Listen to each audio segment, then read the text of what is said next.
Light of the world, you step down into darkness. Open my eyes, let me see. 행함 있는 예배자라는 제목으로 이 시간 은혜 받는 시간 되기를 원합니다. 예수님이 이 땅에 계실 때에 야곱의 우물가에 사마리아 여인을 만납니다. 그 여인과의 대화 가운데 예배에 관한 그런 대화를 하게 됩니다. 간략하게 말씀드리면 그 여인에게 예수님께서 하신 말씀은 하나님은 영과 진리로 참되게 예배하는 자를 찾으신다라고 말씀했습니다. 한축해서 말했습니다. 요한복음 4장 23절 24절에 아버지께 참되게 예배하는 자들은 영과 진리로 예배할 때가 오나니 곧 이때라. 아버지께서는 자기에게 이렇게 예배하는 자들을 찾으시니라. 하나님은 영이시니 예배하는 자가 영과 진리로 예배할지니라. 예수님께서 예배자의 삶이 얼마나 중요한지 우리에게 말씀해 주고 있는 것입니다. 예배자를 지금도 찾고 계십니다.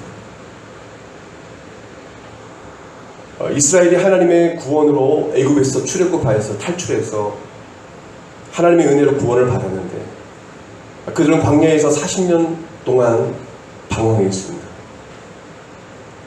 여호수아와 갈렙 20세 이하의 사람들을 제외하고는 모두 다 가나안 땅에 들어가지 못하고 광야에서 죽게 됐습니다.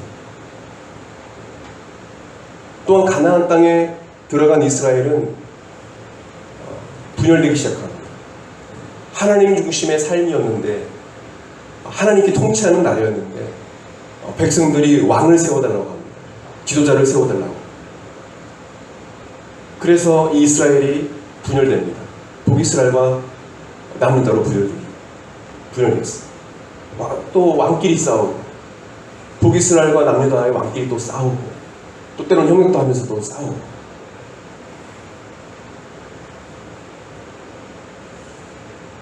북이스라엘은 선한 왕이 없었어요. 19명의 왕이 다 악한 왕이었습니다. 대부분 다 하나님 앞에 불순종하고 우상을 숭배했어요. 거룩한 하나님이 전에 교회에 갖가지 우상을 세웠습니다.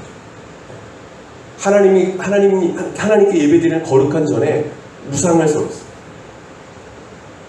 남녀도 20명의 왕이 있었지만 12명의 왕도 다 악했습니다. 단지 8명만 그나마 좀 선했어요. 결국에는 북이스라엘은 아수르에 의해서 멸망을 당하죠. BC 722년 남자는 BC 586년에 바벨론의 포로로 잡혀갑니다. 70년 동안의 노예 생활을 하게 됩니다. 이스라엘이 멸망을 하게 된 것이죠. 멸망하게 된 것입니다.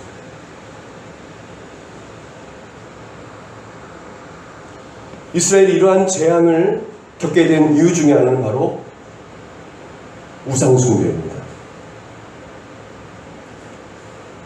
우상숭배는 또 불순종이죠. 하나님께 불순종하고 우상을 숭배하는 거예요.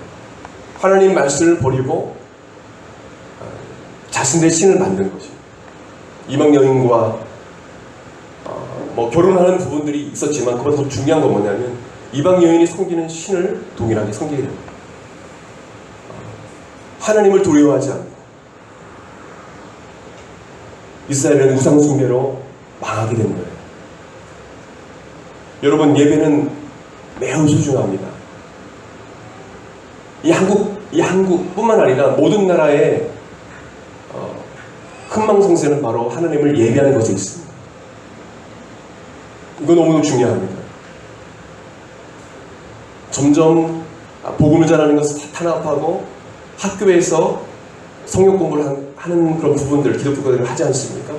주기도문을 못하게 하고 또 목회자들을 탄압하고 선교사들을 탄압하고 그런 나라들은 잘 될 수가 없어요. 어려움이 찾아옵니다. 재앙이 찾아오는 것입니다. 이스라엘 사람들의 생활 중심에는 성막이 있었습니다. 또 성전이 있었어요.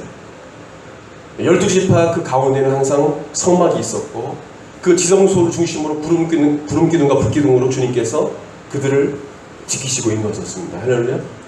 성막 중심이었어요. 그것은 하나님 중심이었다는 거예요. 그것은 예배 중심이었다는 거예요.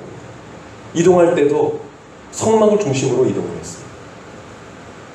또 다시 거주지를 정하면 가운데 성막을 짓고 그 주변에 무리를 지어서 12지파가 텐트를 치는 것입니다. 또 성전을 또 지었습니다. 성전, 수룹바벨 성전, 헤롯 성전 나중에 파괴됐지만 성전 중심으로, 성전 다음에 또 회당 중심으로, 회당에서 또 지금 말하는 교회로 오게 된 것입니다. 여러분 이 사실 아십니까? 이스라엘 역사를 보게 되면 이스라엘의 하나님의 영광이 떠났는데, 하나님의 임재가 떠났는데, 그러나 하나님이 떠났음에도 불구하고 그들은 악을 행하면서 하나님께 제사를 드렸다는 거 아십니까? 하나님의 영광이 떠났어요. 하나님의 임재가 떠났는데 불구하고 그들은 동일하게 하나님을 예배드리는 거예요. 제사를 드리는 거예요. 주님께서 그 예배를 받지 않으시거든요. 근데 예배를 동일하게 드리는 거예요. 대표적인 아모스 선자의 그 글을 우리 같이 보기 원합니다. 아모스 5장 21절 24절 말씀 보게 되면 내가 너희 절기를 미워하여 멸시하며 너희 성의를 기뻐하지 아니하나니 너희가 내게 번제나 소제를 드릴지라도 내가 받지 아니할 것이요 너희 살찌는 희생의 화목제도 내가 돌아보지 아니하. 내 노랫소리를 내 앞에 그칠지어다. 내 빗발소리도 내가 듣지 아니하리라. 오직 궁법을 물같이 저기는 하수같이 흐릴지로다 라고 말씀해 주셨어요. 우리는 이 사실을 깨닫고 내가 드리는 예배 가운데 하나님께서 계신지, 하나님께서 임재하시는지 여러분 심각하게 한번 생각해 봐야 합니다. 하나님이 떠난 교회는 건물일 뿐이에요. 아무리 사람이 많아도 하나님의 임재와 영광이 떠난 교회는 건물일 뿐입니다. 제가 지난 시간에 얘기했죠. 미국에서 가장 큰 교회, 이제는 교회가 아니에요. 세계에서 가장 멋있게 지은 교회, 이제 교회가 아니에요. 하나님의 영광이 떠난 교회는 건물일 뿐입니다. 하나님이 떠난 예배는 종교의식일 뿐이에요. 저는 여러분들이 종교의식을 하는 종교인 되지 않길 바랍니다. 그럼 예배자가 되십시오. 예배자. 나 홀로 하나님 앞에 예배를 드려도 예배자가 되십시오. 우리 신앙생활은 교회 중심이 되어야 해요. 왜냐하면 우리 신앙의 선배들은 항상 성막과 성전, 회당, 교회 중심으로 생활이 이루어졌어요. 왜 교회가 그렇게 중요하고 왜 교회 중심이 되어야 됩니까?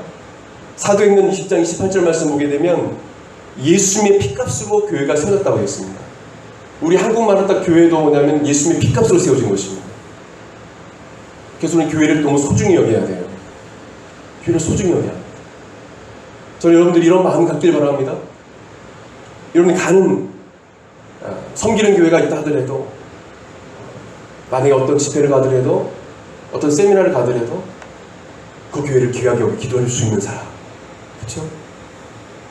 저희 교회 이 프린트기는 어떻게 보면은 어떤 한 분이 안수지사님이신데 헌물하셨어요. 거의 헌물하신 것이죠.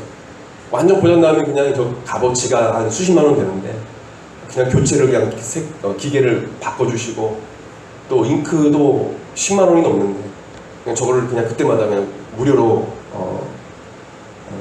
개척한 지 얼마 안 됐다고 바꿔주시고 그분이 오셔서 제가 감동되는 건 뭐냐면 교회 오면 항상 먼저 기도를 해요. 항상 교회를 위해서 그냥 짧게 몇 초 기도하는 것이 아니라 교회를 위해서, 이 교회를 위해서 축복하고 기도하시더라고요. 너무 그 마음이 교회에서. 그러니까 개척교회들은 그냥 무상으로 그렇게 감동이 되는 데는 이렇게 해주시는다. 얼마나 큰 상급을 하나님께서 그에게 주시겠어요. 그렇죠? 얼마나 큰 상을 주시겠어요. 교회를 사랑하는 마음이죠. 여러분, 하나님을 사랑하면 교회를 사랑하게 되어 있습니다. 하나님을 사랑하면 교회를 사랑하게 돼 있어요.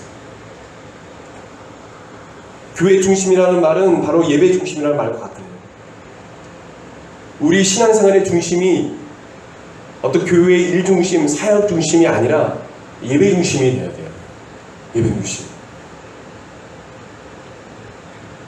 교회는 예배하는 곳입니다. 교회는 예수님께서 만민이 기도하는 집이라고 했습니다. 너희는 교회를 강도의 구렬로 만들었다고 했습니다. 여기는 강도의 무리들이 있는 곳이 아니야. 이곳은 하나님을 예배하는 곳이야 라고 예수님께서 말씀해 주셨습니다. 교회가 선교의 사명, 또한 사회봉사, 또 다양한 선행을 하면서 우리가 교회가 살아가야 하지만 하나님을 예배하는 교회의 사명을 잃어버린다면 교회의 모든 사역이 무너지게 되어 있습니다. 뭔가 잘못되어 가게 되어 있는 거예요. 먼저 하나님을 우리가 진정으로 예배할 때 우리가 교회의 여러 사역을 건강하게 이뤄갈 수 있습니다. 여러분 이건 믿으시길 바랍니다. 여러분 개인 신앙생활도 마찬가지예요. 내가 하나님 앞에 예배를 온전히 드릴 때 내 삶 속에서 내가 큐티하는 경건의 삶을 내가 살아갈 때 모든 신앙생활이 안정을 찾게 되는 거죠.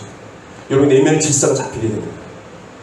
여러분 마음이 불안하고 교회 다녀도 말씀을 들어도 해결되지 않고 신앙생활이 뭔가 불규칙하고 몰질서한다면 여러분의 예배의 삶이 무너져 버리게 되는 것입니다.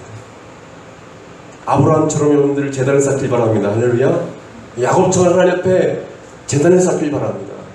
베델 여러분들 하나님 앞에 이삭과 또 그의 믿음의 사람들처럼 하나님께 예배를 드십시오. 다니엘처럼 시간을 정해서 하나님께 예배를 드리십시오. 개인적인 예배가 바로 다니엘 예배, 정식기도. 사도들처럼 시간을 정해서 하나님 앞에 나와 성전에 가서 예배를 드리십시오. 여러분 우리 교회 시간 되면 오셔서 예배 드리시기 바랍니다. 기도하십시오. 아멘. 찬양을 드리십시오. 교회에 있는 게 즐거워야 돼요. 기뻐야 돼요. 제가 대전에서 사역할 때 교회가 어려움이 좀 있었습니다. 그래서 반천 이상의 성도들이 나가버렸습니다. 담임 목사도 사임되고 저 혼자 사역을 하게 됐는데 임시로 담임을 맡게 됐어요. 공식적으로, 법적으로. 담임 전사로 사역을 하게 되는 그런 순간이 있었는데 그런 와중에 그 위기 속에서 대부분 사람들이 다 교회를 떠나고 있는 사람조차도 울고 제가 설교를 하면 성도들이 다 울어요. 힘드니까. 설교 때문에 우는 게 아니라 교회에 대해 마음이 아프니까. 그래서 설교를 어떻게 최선을 해서 준비를 했는데 계속 슬픈 표정밖에 어떻게 해야 되나. 정말 많은 갈등이 있었는데 그런 가운데 설교를 했어야 되는데 다른 사람을 다 보면 지치고 힘들고 시험 받아서 어려운 가운데 있을 때 한 집사님은 변함이 없이 할렐루야 변함없이 주님을 찬양하고 변함없이 처리하고 변함없이 그 자리를 지키고 동일하게 예배를 드리고 좌로나 우로나 치우치지 아니하고 하나님만 바라보고 예배하는 집사님 지금도 기억나요. 큰 도전이었습니다. 저는 여러분들이 이런 분들이 되길 바랍니다. 교회 어떤 일이 있어도 하나님을 바라보고 우리가 목회자 보고 신앙생활하는 거 아닙니다. 여러분들이 저를 보고 신앙생활했다면 큰 잘못된 생각을 하고 있는 거예요. 하나님을 보고 예배드리시길 바랍니다. 할렐루야. 교회를 사랑하시길 바랍니다. 사람은 언제든지 실망을 줄 수가 있는 거예요. 약합니다. 하나님 외에는 다 약한 사람들이에요. 서로 격려하고 서로 용서하고 서로 축복하는 그런 관계일 뿐이지 우리는 다 연약한 사람들입니다. 우리 신앙생활은 하나님을 바라보고 예배를 드립니다. 이 집사님은 교회 중심, 예배 중심의 삶을 살았어요. 그렇기 때문에 흔들리지 않아요. 여러분 하나님께서 여호수아에게 말씀하신 것처럼 좌로나 우로나 치우치지 말고 하나님만을 바라보고 강하고 담대하게 주님만 바라보고 예배하시기를 예수님 축원드립니다. 예배생활 좀 기뻤으면 좋겠어요. 행복했으면 좋겠어요. 오늘 우리가 예배드리러 올 때 어떤 마음으로 온지 모르겠어요. 여러분의 삶을 잘 모르죠. 어떤 모양으로 왔던 저는 여러분에게 도전하고 싶은 것은 예배드리는 것 자체가 기쁨이 되기를 바랍니다. 설레임이 되기를 바랍니다. 감격이 되기를 바랍니다. 제가 검사헌금을 냈는데 아프잖아요. 근데 건강하게 해주시면 감사드립니다. 아픈데 무슨 건강하게 해주시면. 그러니까 건강할 때 그 감사를 알게 되는 거죠. 평범함이 어떻게 보면은 감사할 거리입니다. 아멘. 내가 이렇게 평범하게 살아가는 거, 특별하게 뭐 큰 일을 하지 않아도, 어떤 성과를 내지 못해도 내가 건강하게 평범하게 살아가는 것 자체가 하나님 은혜로 감사합니다. 기적입니다. 하나님, 누군가는 기적이에요. 기적입니다. 내가 걸어가 다니는 것 기적입니다. 다리가 없는 사람이 기적이에요. 손이 없는 사람은 기적이 우리가 이렇게 할 수 있는 것. 말을 못하는 사람에게는 찬양하는 건 기적입니다. 하나님 앞에 우리가 예배드리는 것 기쁨으로 여기고, 힘들어도 아파도 주님을 사랑하면 변치 않고 주님 앞으로 나아갈 때 놀라운 치유와 역사가 일어날 줄 믿습니다. 예배는 놀라운 역사가 있습니다. 제가 찬양 인도를 개척하기 전에 계속 해왔는데요. 정말 일어나지 못할 정도로 몸살이 날 때 사역자니까 어차피 해야 됩니다. 새벽에는 또 새벽 4시에 일어나서 차량 운행을 해야 되고, 찬양 인도는 대부분 제가 하나님께서 시키신 게 뭐냐면, 가는 곳마다 학생회, 청년회, 성가대, 부부 찬양단, 해외 선교 찬양단 한 6가지, 7가지를 맡았어요. 저는 사실 어려운 교회를 찾아다녔어요. 큰 교회에 대부분 음악 목사님이 있는데 저는 그런 교회 가지 않았습니다. 어려운 교회에 찾아다녔어요. 그런 힘듦이 있어서 몸살 때가 있었지만, 하나님 앞에 내가 믿음으로 서서 그 고통 가운데 주님을 찬양할 때 몸살이 치료해졌음을 믿으시길 바랍니다. 할렐루야. 그 순간 회복이 되고 치유되는 역사를 좀 믿습니다. 하루 만에 나아요. 또 놀랍죠? 사모님은 아시죠? 하나님께 간절히 나아가고 내가 고통 가운데서 주님을 간절히 찾으면 예배 가운데 기적이 일어납니다. 그걸 믿는 사람에게 일어날 줄 믿습니다. 여러분 믿으십시오. 예배 가운데 놀라운 역사가 일어납니다.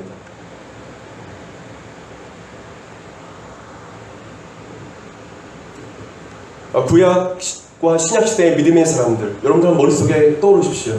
성경을 대부분 12기 이상을 하셨을 거예요. 성경에 한번 구약 또 신약의 믿음의 사람들을 한번 머릿속에 한번 펼쳐보십시오. 그 사람들은 모두 하나님 예배하는 사람들이었어요. 예배하는 사람들이었어요. 예배하는 믿음의 사람들이었습니다.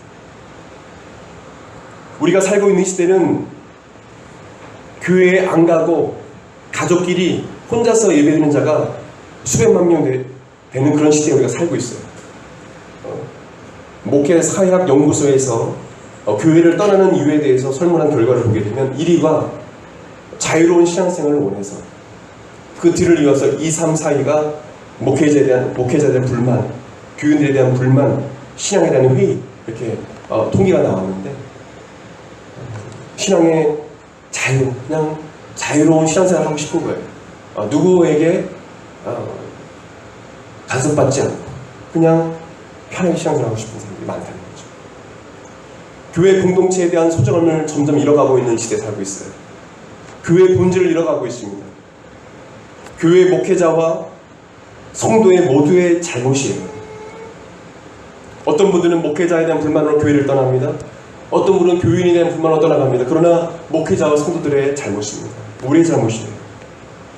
목회자와 성도가 하나님께 집중하고 하나님께 전심으로 예배드리는데 온 힘을 다하고 모든 사역에 하나님을 예비하는 일에, 하나님을 바라보는 일에 전심전력을 간다면 서로 싸우고 그럴 새가 없는 것입니다.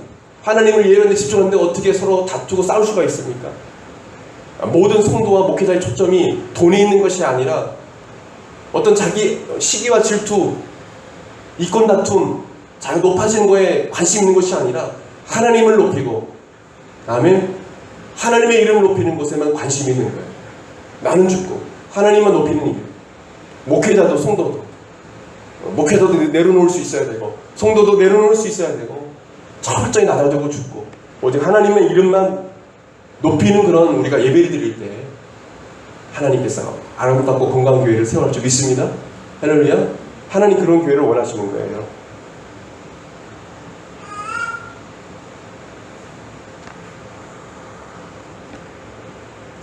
목회자와 성도회 또한 교회에 무너진 죽어버린 그런 예배, 개인의 무너진 예배가 다시 살아나요.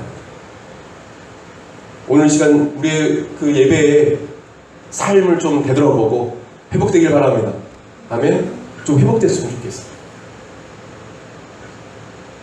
하나님은 오늘 본 말씀처럼 교회 공동체가 초대교회와 같이 모이기를 힘쓰기를 원하십니다. 모여서 함께 예배할 때 역사가 일어나요. 혼자보다 두 사람, 두 사람보다 세 사람, 세 사람보다 네 사람. 그래서 우리 교회가 좀 더 부흥했으면 좋겠습니다. 네. 인원을 그렇게 난 생각하는 건 아니지만은 정말 하나님을 예배하는 예배자들이 이곳에 모였으면 좋겠어요. 적은 수라도 더 하나님을 예배하고 더 뜨겁게 주님을 예배했으면 좋겠어요.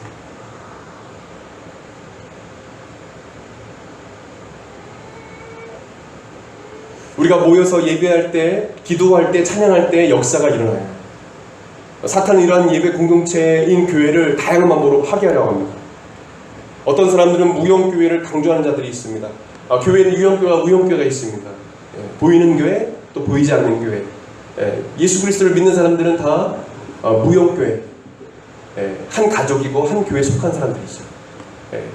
교회들은 많지만 사실 한 교회예요. 한 몸이에요. 그러나 무형교회를 강조한, 무형론만 강조한 그런 목회자들 같은 경우에는 상당히 위험할 수 있습니다. 교회 가는 것에 무관심하고 교회 어떤 모임에 대해서 무관심하고 교회 가는 것의 필요성을 못 느끼게 만드는 것이죠. 우리 한국에도 어떤 목사님이 책을 내셨는데 무형교회를 주장하는 분이었어요. 그래서 교회 건물 없이 길거리에 나가서 홍대나 거리에 나가서 복음을 전하고 그러니까 한 100여 명의 사람들이 모였다는 거죠. 근데 결국에는 뭐냐면 교회로 들어갔어요. 결국에는 처음에는 무형교회를 이야기했다가 그것을 수정했습니다. 다시 교회를 빌려서 하게 돼요. 교회가 중요한 것입니다. 교회 공동체가 중요한 것입니다. 성경에는 오늘 본 말씀처럼 교회에 모이기를 힘쓰라고 말씀하고 있어요. 또한 흩어지면 또한 교회 공동체를 초대교회 성도들이 세워갔습니다. 히브리서 10장 23절 25절 말씀 보게 되면 또 약속하신 이는 믿으시니 우리가 믿는 도리의 소망을 움직이지 말며 굳게 잡고 서로 돌아보아 사랑과 선행을 격려하며 모이기를 피하는 어떤 사람들의 습관과 같이 하지 말고 오직 권하여 그날이 가까운 올수록 더욱 그리하자. 여러분들 마지막 때가 되면 잘 모이지 않는다고 했어요. 마지막 때가 되면 우리 같이 열심히 모여야 되는 것입니다. 목회자들 사이에서도 어떤 세미나나 집회를 하게 되면 예전 같지 않다라고 해요. 목회자들도 잘 안 모여요. 또 어떤 집회를 하면 잘 모이는 것도 있지만 대부분 단체들이 잘 모이질 않습니다. 그렇게 많이 모이지 않아요. 예전처럼 많이 모이지 않아요.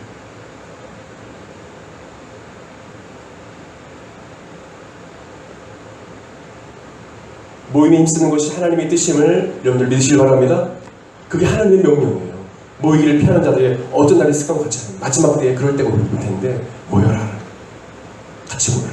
교회 건물이 아니어도 장소가 있다면 같이 모여서 기도할 때 역사가 일어나는 것입니다. 양 무리에서 빠져나가면 소수의 양이 빠져나가면 결국에는 이리와 늑대의 먹잇감이 되는 거예요. 같이 모일 때 힘이 나는 것입니다. 할렐루야.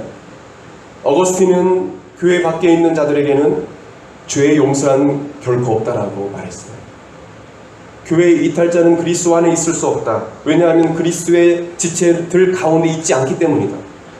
마르틴 루터는 이 목사님이 이렇게 말했습니다. 그리스도의 교회 밖에는 구원이나 사죄함이란 결코 없고 영원한 죽음과 저주만 있을 뿐이다. 존 칼빈은 교회는 모든 성도들의 공동의 어머니로 인내하며 양육하며 또 주 안에서 모든 왕들과 백성들을 다스리는데 이것은 사역으로 말미암아 이루어진다. 이 질서를 소홀히 하거나 멸시한 사람들은 그리스도보다 더 지혜롭게 되기를 바라는 자들이다. 그러한 교만한 자들에게는 화가 있을 것이다 라고 강력하게 말했어요. 왜 교회 밖에 그 삶에 대해서 강력하게 이야기 안 했을까요? 앞으로 그렇게 되어지는 사람들이 있을 거라고 예상했기 때문에 그렇습니다. 그런 사람들이 이 당시에도 있었어요. 여러분, 교회를 소중히 여기는 여러분 되시길 바랍니다. 교회를 사랑을 여기길 바라요. 교회 참여자가 아니라 참으로 예배드리는 참된 예배자가 되길 바랍니다. 복음을 위하여 목숨을 거는 예수님의 제자들이 되길 바랍니다. 우리 교회 양육 교재도 뭐냐면 제가 바라는 건 딱 두 가지입니다. 여러분들이 참된 제자가 되는 거예요. 교회 참여자가 아니라 정말 예수님을 위해서 십자가를 지고 복음을 위해 목숨 건 예수님의 제자, 생명을 걸 수 있는 예수님의 제자. 그리고 어디서나 무인도 같은 정말 그런 상황 속에, 영적인 상황 속에서, 사막과 같은 그런 영적 상황 속에서 하나님을 예배할 수 있는 참된 예배자, 주님이 찾으시는 예배자, 그런 자가 되길 바랍니다. 그런 자가 되길 바랍니다. 할렐루야. 제자가 돼야 돼요. 전육성 목사의 제자가 아니라 요즘 많은 사람들이 자기 제자 만들려고 해요. 많은 스승들이 있어요. 스승 되는 거 그래 좋지 않습니다. 저는 여러분들의 멘토가 예수님이 되길 바랍니다. 예수님을 따르길 바라요. 전육성 목사를 따르면 안 돼요. 그렇게 목회자들을 인도해야 돼요. 주님을 따라가야 해요. 주님을 닮아가야죠. 그렇지 않으면 집단 이기주가 되는 거예요. 세상의 말에도 교회는 듣지 않습니다. 죄를 인정하지 않아요. 집단 이기주가 되는 거예요. 주님을 따라가야 합니다.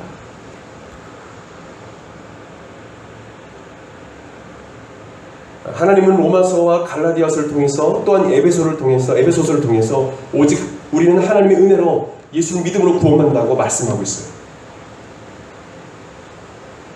그러나 또한 하나님은 야고보서를 통해서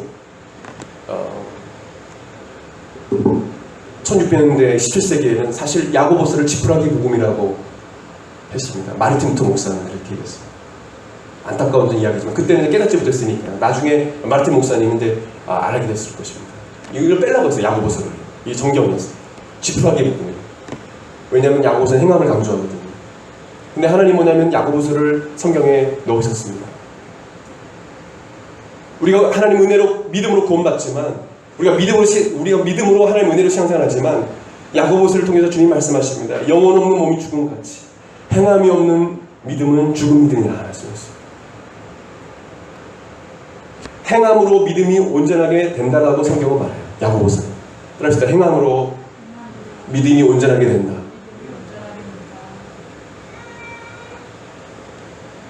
행함 없는 믿음은 죽은 믿음이라 했습니다. 야고보서 2장 20절 말씀, 내가 보거니와 믿음이 그의 행함과 함께 일하고 행함으로 믿음이 온전하게 되었느니라 라고 말씀하셨습니다. 우리가 예수님을 믿는 믿음이 있는가? 그것을 어떻게 증명할 수 있습니까? 여러분 저에게 한번 증명해 보시기 바랍니다. 여러분의 믿음을 한번 증명해 보십시오. 어떻게 증명할 수 있겠습니까? 믿음이 있는가를 증명할 수 있는 것은 행함임을 말씀해 주고 있습니다. 내가 믿음이 있는가? 그럼 행함으로 알 수 있는 거예요.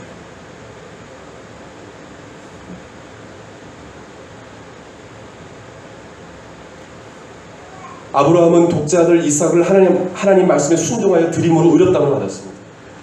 믿음으로만 아니라 하나님을 믿었기 때문에 이삭을 드리는 행함이 있었던 것입니다. 또한 기생 라합,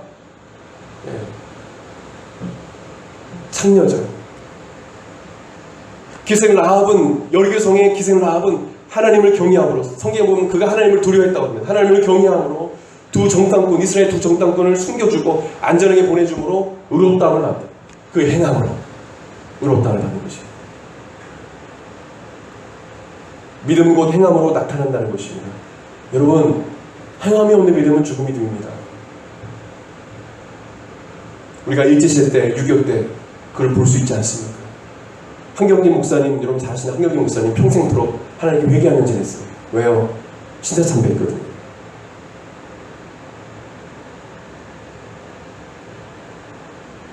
신사참배했어요.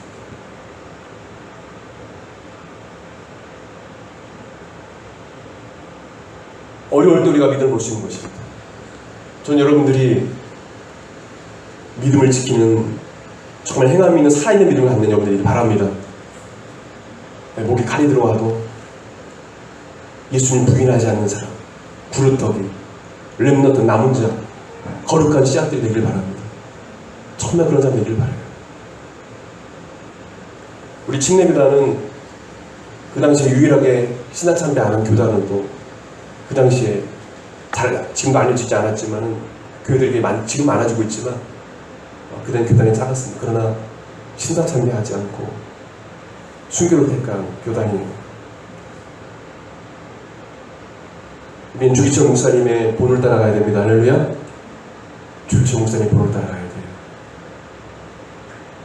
안희숙 사모님의 그 길을 따라가야 돼요. 주를 위해서 기꺼이 십자가 지시는 그 길. 제가 왜 이 얘기를 하냐면 여러분 믿음 있는가 보면 예배 드리는 거 보면 알 수 있습니다. 북한의 성도들은 예배를 드리기 위해서 자기 목숨을 내어줍니다. 중국도 마찬가지고요. 필리핀의 위험한 지역도 마찬가지입니다. 인도도 마찬가지입니다. 인도인가요? 어디서 집단 힌두교인들에 의해서 집단 구타당하고 남편이 죽고 베트남으로 미얀마 사람인가 하여튼 제가 기억 못하는데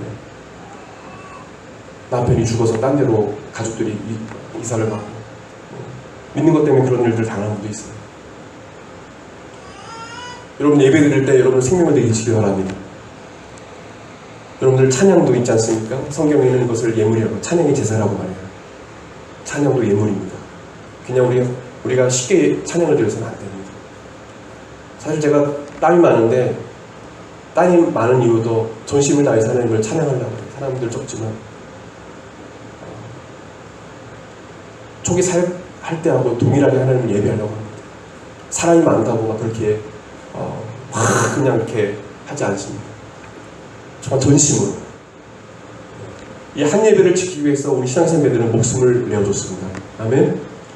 한 번의 예배를 드려도 정말 이 예배가 내 생의 마지막 예배라 생각하고 한 번의 찬양을 드려도 이 찬양이 내 생의 마지막 찬양일 수라는 것을 생각하고 우리는 찬양해야 합니다.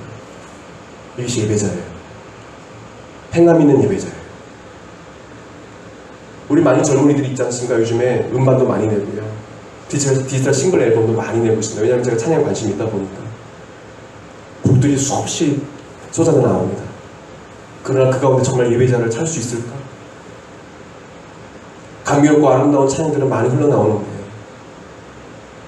정말 고난 가운데 주님을 찬양할 수 있는 십자가 예배를 드릴 수 있는 고난 가운데 찬양을 드릴 수 있는 고난 가운데 예배를 드릴 수 있는 그런 사람을 찾을 수 있을까? 사실 우려가 됩니다. 왜요? 우리나라는 너무도 잘 살게 됐습니다. 너무도 편한 신앙생활을 합니다. 그렇기 때문에 하나님을 향한 간절함이 점점 사라지는 그런 시대에 우리가 살고 있습니다. 진정한 예배보다는 화려한 음악과 화려한 조명을 바라보는 젊은이들이 많은 시대입니다. 진정한 하나님을 향한 행함 있는 믿음보다는 자신을 높이는 자들이 많은 시대에 우리가 살고 있어요.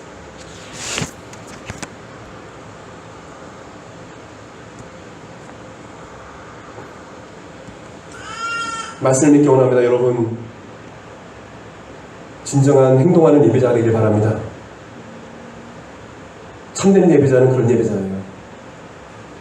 힘들다고 멈추어 있는 예배자가 아니라 힘들수록 더욱 예배하는 예배자가 참된 예배자예요. 너무 힘들어서 기도가 나오지 않을 때 기도가 안 나올수록 더욱더 하나님 전에 나와 전심으로 하나님을 찾는 자가 참된 예배자예요. 하나님을 찾는 행동하는 예배자가 되십시오. 행함이 있는 행동하는 예배자가 되십시오. 그 사람이 살아있는 예배자입니다. 그것은 환난과 어려움이 생길 때 분명 드러나게 될 거예요. 알곡과 가라지가 드러나게 되고 양과 염소가 드러나게 되고 내가 구원받았나 구원받지 않는 것은 분명 드러나게 될 것입니다. 그것은 하나님만 아시고 목회자도 이야기할 수 없어요. 그래서 목회자는 두려운 것입니다. 내가 양육하는 성도가 혹시 지옥 가지 않을까? 혹시 진정한 예배자가 아니고 종교인이 아닐까?